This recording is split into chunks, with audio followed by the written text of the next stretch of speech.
Hello friends, today I'm going to read Snapchat, Ranga's Marriage, Masti Venkatesha Leanga.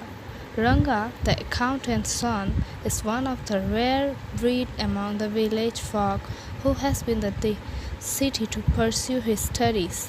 When he returns to his village from city of Bangalore, the crowds will mill around his house to see whether he has changed or not. His ideas about marriage are now quite difficult, or are they? You see this title, some of you may ask, Ranga's marriage? Why not Rangatha Vivaha or Rangatha Vijaya? Well, yes, I know. I could have used some other mouth feeling like one Jagannatha village or Girjia Kalyana.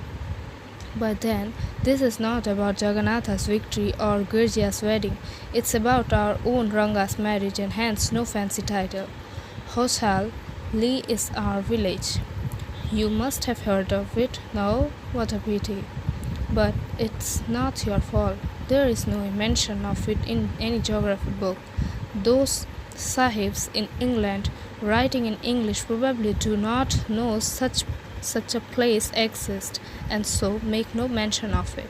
Our own people too forget about it. You know how it is. They are like a flock of sheep. One sheep walks into a pit, the rest blindly follow it. When both the sahibs in England and our own geographers have not referred to it, you cannot expect the poor cartographer to remember to put it on the map, can you? And there is not even the shadow of our village on any map. Sorry, I started somewhere and then went off in another direction. If the state of Mysore is to Bharatvarsha what the sweet Karigabu is to a festive meal, then Hoshali is to Mysore state what the feeling is to Karigabadu. What I have said is absolutely true. Believe me, I will not object to your questioning. I will stick to my opinion. I am not the only one who speaks glowing of Hoshahali. We have a doctor in our place. His name is Gundabhatta. He agrees with me. He has been to quite a few places. No, not England. If anyone asks him whether he has been there, he says, No, Anaya, I have left that to you. Running around like a flu-pested dog is not for me. I have seen few places in my time, though. As a matter of fact, he has seen many. We have some mango trees in our village. Come visit us, and I will give you a raw mango from one of them. Do not eat it, just take a bite. The sauce is sure to go straight to your Brahma Mandatra. I took one such fruit home, and chutney was made up of it.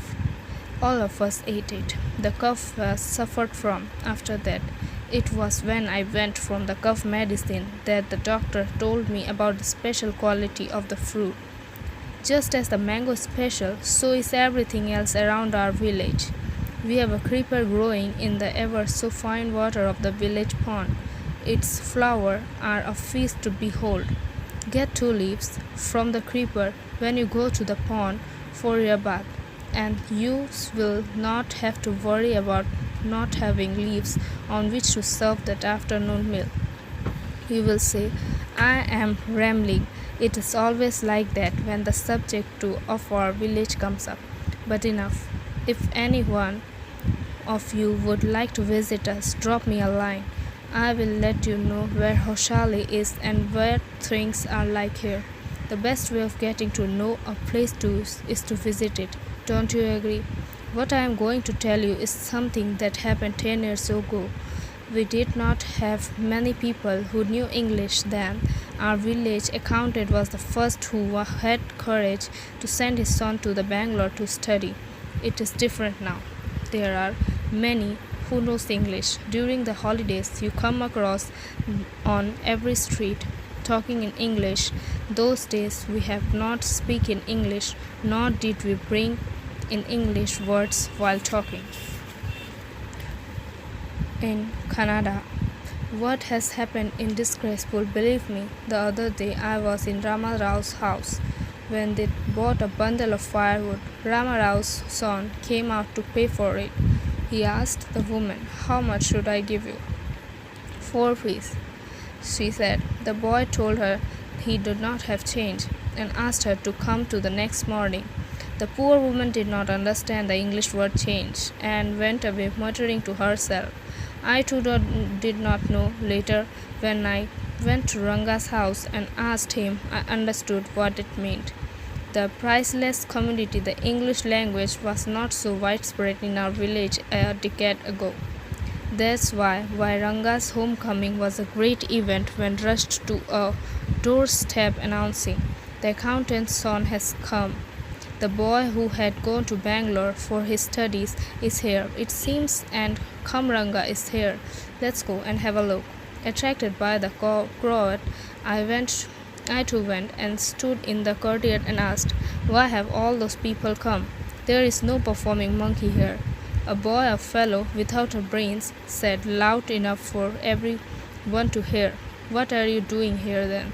A youngster, immature and without any manners, thinking that all these things are now of the past, I kept quiet. Seeing so many there, Ranga came out with a smile on his face. Had we all gone inside, the place would have turned into what people call the black hole of Calcutta. Thank God if it did not. Everyone's surprised to see that Ranga was the same as he had 6 months ago, when he had first left our village. An old lady who was near him ran her hand over his chest, looked into his eyes and said, "The Janewara is still here. He hasn't lost his caste." She went away soon after this. Ranga laughed. Once they realized that Ranga still had the same hands, legs, eyes and nose, the crowd melted away like a himp of sugar in a child's mouth. I continued to stand there. After everyone had gone, I asked, "How are you, Rangappa? Is everything well with you?" It was only that the Ranga noticed me. He came near me and did a namaskara respectfully, saying, "I'm all right with your blessings." I must draw your attention to this aspect of Ranga's character. He knew when it would be the advantage to talk to someone and rightly assessed people's words. As for his namaskara to me, he did not do it like any present-day boy, with his head up towards the sun, standing stiff like a pole, without joints, jerking his body as if it's either a word or a walking stick. Nor did he merely fold his hand. He bent low to touch my feet. "May you get married soon," I said, blessing him. After exchanging a few pleasantries, I left. That afternoon, when I was resting, Ranga came to my house with a couple of oranges in his hands. A generous, considerate fellow, it would be a fine thing to have him marry, settle down, and be a service to society, I thought.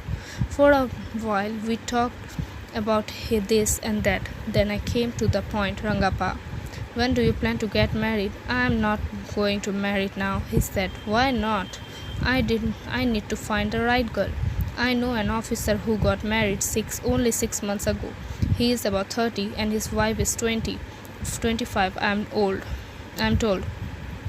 They will be able to talk lovingly to each other. Let's say I married a very young girl. She may take a word spoken in love as words spoken in anger. Recently, a troupe in Bangalore staged the play Shakuntala. There is no questions of Dushyanta falling to love with Shakuntala if she were young, like the present-day brides. Is there? What would have happened like the present-day brides? Is there? To Kalidasa's play. If one gets married, if it would be a girl who is mature. Otherwise, one should remain a bachelor. That's why I am not married now. Is there any other reason? A man should marry a girl he admires. What we have now as arranged marriage.